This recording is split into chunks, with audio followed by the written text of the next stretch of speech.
Hello friends, स्वागत है आपका मेरे यूट्यूब चैनल में। तो फ्रेंड्स, आज हम डिस्कस करने जा रहे हैं मार्च 2022 में बीएड का जो एग्ज़ाम हुआ फर्स्ट ईयर का, paper 1 childhood and development years वाला। ठीक है, तो ये जो पेपर है, ये जो क्वेश्चन पेपर है, ये कॉमन है रेगुलर स्टूडेंट और कॉरेस्पॉन्डेंस शेड्यूल से जो कर रहे हैं बीएड उनके लिए सेम ही रहता है। और इसके ये मैक्सिमम मार्क्स इसके 80 रहते हैं और 3 आवर्स जो है वो टाइम ड्यूरेशन रहती है। तो यहाँ पे कुछ इंस्ट्रक्शन दी है, पहले हम वो पढ़ लेते हैं। परीक्षार्थी अपने उत्तरों को दी गई उत्तर पुस्तिका, जिसमें कि 40 पेजेस होते हैं, उस तक ही आपको सीमित रखना है। कोई अदर आपको उत्तर पुस्तिका नहीं दी जाएगी, कोई एक्स्ट्रा पेजेस आपको नहीं दिए जाएंगे। आपको 40 पेजेस में ही पेपर अटेम्प्ट करना होता है। अब यहाँ पे दिया है कुल 5 प्रश्नों के उत्तर दीजिए। खंड ख, ग, घ और अंग से एक एक प्रश्न का चयन करना है। प्रश्न संख्या 1 मतलब खंड क, ये कंपल्सरी होता है। प्रत्येक लघु उत्तर वाले प्रश्नों के उत्तर 100 शब्दों में आपने देने हैं। सभी प्रश्नों के अंक जो है समान हैं। तो ऐसी इंस्ट्रक्शन आपको दी है। कुल आपके टोटल इसमें 5 क्वेश्चंस रहते हैं। ठीक है, फर्स्ट जो होता है वो आपका कंपल्सरी होता है। बाकी की जो 4 क्वेश्चन हैं उनमें आपको ऑप्शंस दिए होंगे। आपको 2 क्वेश्चन दिए होंगे, आपको एक करना होता है। तो देखते हैं आगे।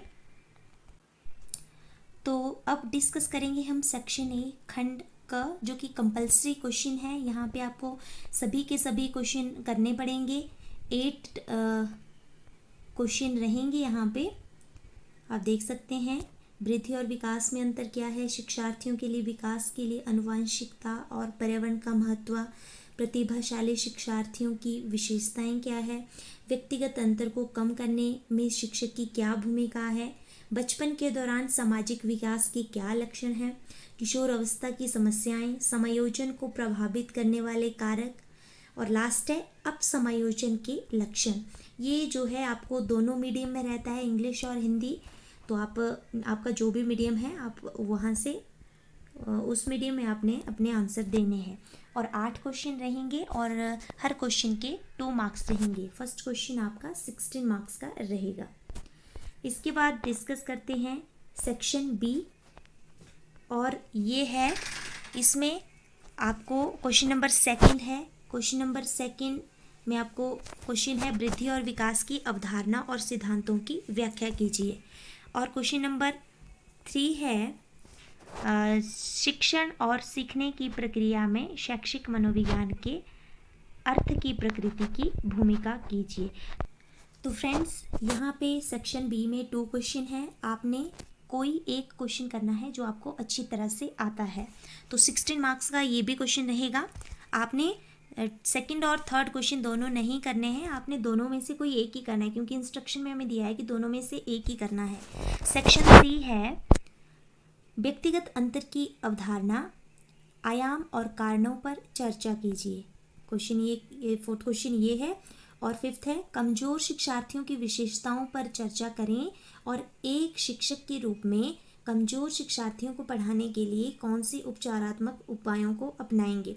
तो 4th और 5th क्वेश्चन में से भी आपने कोई एक ही करना है। आगे देखते हैं। 6th क्वेश्चन है फ्रेंड्स, कोहल वर्ग द्वारा दिए गए नैतिक विकास के विभिन्न चरणों पर चर्चा कीजिए। सेक्शन डी में भी आपको 6 और 7 क्वेश्चन में डिवाइड है सेक्शन सी, तो आपने यहाँ से भी आपने एक ही क्वेश्चन करना है। 7th क्वेश्चन हमारे पास है बचपन और किशोर अवस्था के दौरान भावनात्मक विकास की विशेषताएं बताएं। तो आपने यहाँ पे भावनात्मक विकास की विशेषताएं बतानी है। नेक्स्ट है सेक्शन ई, इसमें भी आपके पास 2 क्वेश्चन दिए हैं।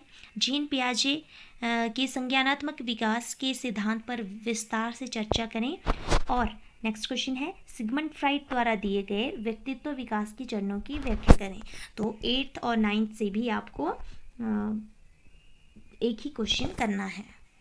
तो फ्रेंड्स, इस तरह से कुछ क्वेश्चन पेपर का पैटर्न रहता है। और ये अभी जो एग्ज़ाम हुए थे मार्च 2022 में, उसका ये क्वेश्चन पेपर है।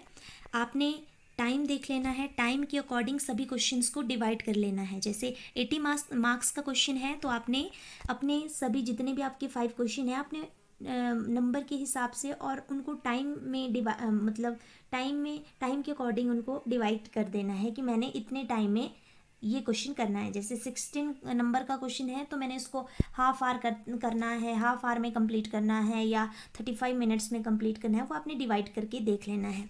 और फ्रेंड्स कोई भी क्वेश्चन आपने नहीं छोड़ना है क्योंकि ये बहुत ज़रूरी है। अगर आप कोई क्वेश्चन छोड़ देते हैं, अगर किसी क्वेश्चन को मान लो आप बहुत लंबा कर देते हैं जिस वजह से आपका कोई बड़ा क्वेश्चन 16 मार्क्स का छूट जाता है तो इसका आपको लॉस रहेगा।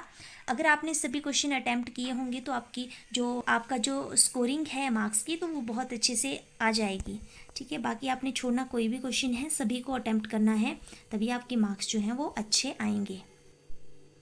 जब भी हम क्वेश्चन को अटैम्प्ट करते हैं, जैसे कोई बड़ा क्वेश्चन हम अटैम्प्ट कर रहे हैं तो आपने सबसे पहले उसकी थोड़ी सी फाउंडेशन, उसकी भूमिका के बारे में थोड़ा सा बताना है। बाकी कोई भी, जैसे हमारे पास शिक्षा के बारे में पूछा है, शिक्षा को प्रभावित करने वाले कौन कौन से कारक हैं, तो शिक्षा को पहले जैसे आपने एक्सप्लेन कर लेना है।